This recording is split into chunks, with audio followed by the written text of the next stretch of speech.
الحمد لله نحمده ونصلي على رسول الكريم أما بعد أعوذ بالله من الشيطان الرجيم بسم الله الرحمن الرحيم اللهم صل على محمد وعلى آل محمد كما صليت على إبراهيم وعلى آل إبراهيم إنك حميد مجيد اللهم بارك على محمد وعلى آل محمد كما باركت على إبراهيم وعلى آل إبراهيم إنك حميد مجيد اللهم بارك على محمد وعلى آل محمد كما باركت على إبراهيم وعلى آل إبراهيم إنك حميد مجيد أعوذ بالله من الشيطان الرجيم بسم الله الرحمن الرحيم قل يا عبادي الذين أسرفوا على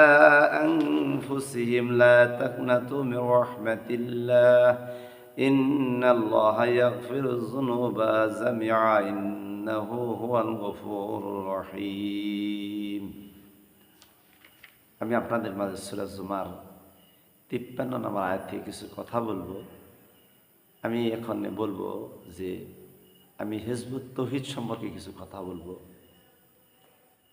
ইসলামী একটি সংগঠন হিজবুত তৌহিদ, ইমাম হলেন বর্তমান ইমাম হলেন হোসাইন মোহাম্মদ সেলিম এবং এটা টাঙ্গাইলের কোটিয়ার বাইজিদ খান পন্নীর প্রতিষ্ঠা। আমি এ সম্পর্কে আমাদের বাংলাদেশে যারা আছেন এবং বহির্বিশ্বে যারা আছেন একটু মনোযোগ দিয়ে শুনবেন কথাগুলো। যে আল্লাহ যে আমি কোরআন কারিম সূরা জুমার 53 নম্বর আয়াত বললাম, আল্লাহ আয়াতের ভিতরে বসে বলেন হে নবী বলেন, আমরা প্রত্যেকেই নিজের প্রতি কী করেছি? জুলুম করেছি, কিন্তু আল্লাহর রহমত হইতে তোমরা কি নিরাশ হয়ে না? আল্লাহ বলছেন ইন্নাল্লাহ ইয়াগফিরুয যুনুবা জামিয়া ইন্নাহু হুয়াল গফুরুর রহিম। আল্লাহ বলছে আমি তোমাদের সমুদয় কি গুনাহ মাফ করে দিব, আমি আল্লাহ ক্ষমাশীল তোমাদের প্রতি। কিন্তু শর্ত হইল দুইটা, পরে আয়াতে শর্ত দুইটা। একটা হলো আল্লাহর দিকে ফিরে যাওয়া, মৃত্যুর আগে নিজেকে 54 নম্বর আয়াতে সংশোধন করা। এখন হিজবুত তৌহিদ যারা করেন বা সমর্থন করেন, ইসলামী সংগঠন করেন, দিনের কাজ করেন, ভালো আলহামদুলিল্লাহ। কিন্তু ইসলাম এটা শিক্ষা দেয় নাই দিনের কাজ করতে গিয়ে, সংগঠনের কাজ করতে গিয়ে মানুষের প্রতি বিরূপ আচরণ করা, আলেমদের প্রতি বিদ্বেষ পোষণ করা, আলেমদেরকে নিয়ে কটাক্ষ করা, এটা ইসলাম সমর্থন করে নেয়। এটা নিকৃষ্টতম শ্রেণীর লোকের কথা, সে যে দলেরই হোক না কেন।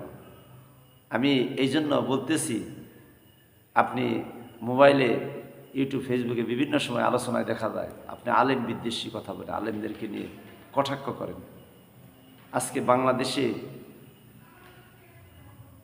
মসজিদ বিশ্বের অন্যান্য দেশের তুলনায় সবচেয়ে মসজিদ বাংলাদেশে বেশি, আর বাংলাদেশে মসজিদের দায়িত্বই পালন করেন আলেমরা, আলেম সমাজরা। মানুষের ভিতরে ভালো আর মন্দ আছে, আলেমদের ভিতরে হয়তো কেউ মন্দ থাকতে পারে, পেশাবের ভিতরে মন্দ থাকতে পারে, সাধারণ মানুষের ভিতরে ভালো মন্দ থাকতে পারে। দেখা যায় যে আপনি যে দলটা করেন হিজবুত তৌহিদ, আপনার দলের ভিতরে সবাই কি ভালো মনে করেন? আপনার দলের ভিতরেও তো মন্দ থাকতে পারে। আপনি যদি সবাই মনে করেন আমার দলের সবাই ভালো, তাহলে তো হবে না। আপনি এই জন্য আপনার কথা এবং বার্তাগুলো ইসলাম বিদ্বেষে যায়। আপনি একটু কিতাব কাটেন, পড়েন, মনোযোগ দেন, মানুষদের সম্পর্কে ঘৃণা পোষণ না করে, মন্তব্য না করে, ইসলাম বিদ্বেষী কথা না বলে ইসলামের ক্ষতি করবেন না। এটা ইসলামের ক্ষতি। আল্লাহ তো এই কোরআন আয়াতে বলছেন তোমরা আল্লাহর রহমতে নিরাশ হও না, আমি তোমাদের সমুদয় জীবনে গুনাহ মাফ করে দিব। শর্ত দিছেন আল্লাহ। কেউ যদি ভুল করে তাকে সংশোধন করেন, তাকে হেদায়েতের পথে আনেন। বাজান তুমি এই ভুল করেছো, এই অন্যায় করেছো, তুমি অন্যায়ের পথ থেকে ফিরে আসো, না হলে দুনিয়া এবং আখিরাত তোমার জন্য কি ধ্বংস। কিন্তু আপনি এই কথাই বলেন। আমি চ্যালেঞ্জ ছুড়ে দিলাম যে হুজুরদের বেতনটা বন্ধ করে দেন, তাহলে তো আপনি আলেমদের সম্পর্কে যে আপনি এত বড় কথা বললেন, আপনার বাবার জানাজা পড়াইছে আলেমরা, আপনার আপনার আপনার দাদার জানাজা পড়াইছে আলেমরা, মারা গেলে তাদের কাফন দামানোর ব্যবস্থা করছে আলেমরা, আর আপনি তাদের সম্পর্কে কটূক্তি ধারণা করেন, বিদ্বেষী পোষণ করেন। হাদিস রাসূলুল্লাহ সাল্লাল্লাহু আলাইহি সাল্লাম বলেছেন, আমি হিজবুত তৌহিদের যারা সমর্থন করেন তাদের উদ্দেশ্যেই বলতেছি, আপনারা নিজেদেরকে শিক্ষা নিন, আপনারা কথাবার্তা চালচলনে শিক্ষা নিন। আলেমদের সাথে এভাবে বিরোধিতা করবেন না, আলেমদের সাথে এভাবে বিরোধিতা করবেন না। ইসলাম তো সুন্দর। আল্লাহ কোরআনে কি বলছেন, এই আল্লাযিনা আমানুত্তাকুল্লাহ হাক্কা তুকাতিহি ওয়া লা তামুতুন্না ইল্লা ওয়া আনতুম মুসলিমুন। হে ঈমানদারগণ, তোমরা আল্লাহকে ভয় করো, মুসলমান হয়ে মৃত্যুবরণ করিও না। এখন একজন নামাজ পড়ে না, রোজা রাখে না, তার সম্পর্কে তাকে আমি দিনের পথে আনার জন্য, তাকে আল্লাহর পথে আনার জন্য চেষ্টা তদবির করব, কিন্তু আল্লাহ তো ওইটা ভালো জানে। তাকে আমি বলতেছি, আল্লাহ তো সূরা কসস 56 নম্বর আয়াতে বলছে, হে নবী, আপনি যত চেষ্টাই করেন না কেন, তাকে আপনি হেদায়েত দিতে পারবেন না। হেদায়েতের মালিক আমি আল্লাহ। নবীর চাচাকে নবী নিজে বলছে, শুধু খালি আমার ইশারায় বলেন। আল্লাহ স্বয়ং আয়াত নাজিল করে দিলেন, বললেন, হেদায়েতের মালিক আপনি না, হেদায়েতের মালিক আমি যাকে ইচ্ছা হেদায়েত দিতে পারে, আবার হেদায়েত নাও দিতে পারে। এটা আল্লাহর ইখতিয়ার। তাহলে আপনি এই যে বলেন, কথায় কথায় বলেন যে আমি চ্যালেঞ্জ করে দিলাম ইমামদের বেতন বন্ধ করে দেওয়া হোক, এটা কেমন ধরনের, আপনার মনের ভিতরে কেমন হিংসা বিদ্বেষ? রাসূল সাল্লাল্লাহু আলাইহি সাল্লাম বলেছেন যে একটা গাছ 10,000 টাকা বিক্রি করা যায়, আমি মেসাল দিতেছি, গাছটা 10,000 টাকা বিক্রি করা যায়, কিন্তু গাছটা যদি পুড়িয়ে ফেলা হয় তাহলে সেটা বিক্রি হয় না, 500 টাকা বিক্রি হবে না। তো ঈমানদার ব্যক্তি, মুসলিম ব্যক্তি, সে ব্যক্তি কখনোই হিংসার বশীভূত হবে না। হিংসা যদি তার ভিতরে থাকে, যে কোনো ব্যক্তির ভিতরে হিংসা থাকুক, সেটা আলেম হোক, পীর সাহেব হোক, মাশায়েখ হোক, এবং হিজবুত তৌহিদের সংগঠনের লোকেরা হোক, যে লোকই হোক না কেন, বাংলাদেশে যে লোকই হোক না, বিশ্বের যে কোনো লোকই হোক না, মুসলমান লোক না, তাহলে হিংসাকারীকে কি হিংসুক ব্যক্তি, তার আমল কি হবে? যত আমল করবে সমস্ত আমল কি নষ্ট হয়ে যাবে, বরবাদ হয়ে যাবে।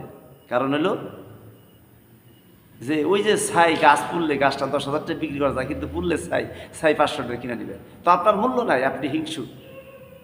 এই জন্য আমাদেরকে ফিরে আসতে হবে, দিনের পথে ফিরে আসতে হবে, আল্লাহর পথে ফিরে আসতে হবে। এই জন্য আল্লাহ পর আয়াতে বলছেন, ও আনিবু ইলা রাব্বিকুম। আয়াতে কারিমে আল্লাহ কি বলছেন? আয়াতে কারিমে আল্লাহ বলছেন, ও আনিবু ইলা রাব্বিকুম ওয়া আসলিমু লাহু মিন ক্বাবলি আইয়াতিয়াকুমুল আযাবু সুম্মা লা তুনসারুন। আল্লাহ আয়াতে বলছেন যে ব্যক্তি আল্লাহর রহমতে তো নিরাশ হয় না, তুমি হাজার গুনাহ করছো, পাপ করছো, অন্যায় করেছো, তুমি শুধু মৃত্যুর তুমি রবের দিকে ফিরে আসো। রবের দিকে ফিরে আসার কিছু শর্ত আছে। একটা মানুষ যদি অপরাধ করে, গুনাহ কাজ করে, অপরাধ করে, পাপ কাজ করে, কবিরা গুনাহ করে, তাইলে এই লোকটা যদি সংশোধনের জন্য তওবা করে, তওবার শর্ত হলো আয়াতে কারিমে বলছে, এই আল্লাযিনা আমানু তুবু ইলাল্লাহি তাওবাতান নাসুহা। নাসুহা শব্দের শাব্দিক অর্থ 3টা। 1 নম্বর হলো যে আমি তওবা করবো আল্লাহর কাছে, তওবার শর্ত 3টি। 2 নম্বরে আমি ওই অপরাধের জন্য সারা জীবন কাঁদব। 3 নম্বরে যে অপরাধটা করেছি সেই অপরাধের দিকে আমি আর ফিরে যাব না। তাহলে আমার তওবা কি হবে? আমার হাজারো গুনাহ যদি থাকে মাফ করে দিবে আল্লাহ আমাকে, এবং পরবর্তীতে আমার ওই খারাপ কাজে আর যাওয়া যাবে না, আমি তওবা করেছি। তাহলে আল্লাহ তাকে কি করবে? রবের দিকে ফিরে আসছে। মৃত্যুর পূর্বে সে কি হয়েছে? সংশোধন হয়েছে। এই জন্য আযাবের ভয়, মৃত্যুর পরেই তো আযাব হবে। এই জন্য ভাইয়েরা, হিজবুত তৌহিদ যারা করেন, আমি হিজবুত তৌহিদের যারা আছেন, আলেম আছেন বা যারা সাধারণ মানুষ আছেন, সংগঠনে কাজ করেন, ভালো, আলহামদুলিল্লাহ। কিন্তু মনের ভিতরে হিংসা বিদ্বেষ শিক্ষা কাজ করলে সেই কাজ আল্লাহর কাছে গ্রহণযোগ্য হবে না। মানুষদেরকে ভালোবাসতে শিখুন, আলেমদেরকে ভালোবাসতে শিখুন, মানুষের মাঝে দিনের কাজ করেন ভালোবাসা। তাবলিগ জামাত যেমন সারা বিশ্বে তাবলিগ জামাতের দিনের একটা ফিকির, যারা নিজের খেয়ে নিজের পয়ে মানুষের কাছে দাওয়াতে প্রচার করে, তারা তো কোনো সময় মানুষের বিরুদ্ধে এরকম, তারা কোনো সময় মানুষের বিরুদ্ধে উঠে পড়ে লাগে না। আপনার যে প্রতিষ্ঠান হিজবুত তৌহিদ, টাঙ্গাইলের প্রতিষ্ঠান, এটা কুরটিয়ার, কিছু কিছু প্রতিষ্ঠান ইসলামের জন্য ক্ষতিকর। যারা বুঝে এবং না বুঝেই এই সমস্ত দলের মধ্যে যারা সমর্থন দেন এবং দলের সংগঠনের সাথে জড়িত হন, ইসলাম বোঝার জানার অনেক সময় সুযোগ আছে। বুঝে নাকি ইসলাম বুঝেন। এই জন্য আমি হিজবুত তৌহিদ ইমাম হোসাইন মোহাম্মদ সেলিমকে বলতেছি যে আপনারা কাজ করেন ঠিক আছে, মানবতার কাজ করেন ঠিক আছে, কিন্তু মানুষের হিংসা বিদ্বেষ মনের থেকে ছেড়ে দিন। মানুষকে ভালোবাসতে শিখুন, মহব্বত করতে শিখুন। কারো বিরুদ্ধে লাগা এটা ইসলাম সমর্থন করে না। কোনো মসজিদের আলেম কারো বিরুদ্ধে কথা বলে না, কোনো পীর সাহেব কারো বিরুদ্ধে কথা বলে না। দিনের কথা বুঝ দিতে গিয়ে মানুষ অনেক সময় বুঝে, অনেক সময় বুঝে না। হেদায়েতের মালিক আল্লাহ। আপনি এই দিন এরকম জিনিস যে আজকে মসজিদে দেখেন, আমরা আজকে দাওয়াতের ফিকির করলাম, মানুষকে বললাম, 50 জন মানুষকে বললাম, মোটে 5 জন আসলো। তাকে তো আঘাত করে, তাকে মায়ের দিয়ে, তাকে জোর প্রয়োগ করে তাকে ইসলামে আনা যাবে। তাকে মহব্বত ভালোবাসা দিয়ে কি করতে হবে? মসজিদে আনতে হবে, তাকে দিন বুঝাইতে হবে। এই জন্য আমাদের ভিতরে যারা হিজবুত তৌহিদ করেন, আমি তাদেরকে উদ্দেশ্যে বলতেছি, বাজান দিন শিখুন, আলেমদেরকে শ্রদ্ধা করতে শিখুন, মানুষকে শ্রদ্ধা করতে শিখুন। এরকম কোনো বক্তব্য দিবেন না যেটা মানুষের মধ্যে বিভ্রান্তকর সৃষ্টি হয়, ইসলামের ক্ষতি হয়। এর জন্য আপনি দুনিয়ার থেকে বিদায় নেওয়ার পরে আপনি এর প্রতিফল বুঝতে পারবেন। আল্লাহ কোরআনে বলেছে, এমন কিছু কাজ করলে দুনিয়া এবং আখিরাতের সম্মান পাওয়া যায়, আর এমন কিছু কাজ করলে দুনিয়ায় প্রতিফল পাওয়া যাবে এবং আখিরাতে প্রতিফল পাওয়া যাবে। যেমন 10টার ভিতরে তার একটা হলো, ইয়া আইয়ুহাল্লাযীনা আমানু হালাদুল্লাকুম আলা তিজারাতিন তুনজিকুম মিন আযাবিন আলীম। হে ঈমানদারগণ, তোমরা এমন ঈমানের ব্যবসা করো যেটা তোমাদেরকে আযাব থেকে আল্লাহ রক্ষা করতে পারে, যেটা দুনিয়া এবং আখিরাতের কল্যাণ হবে। আজকে যদি আমরা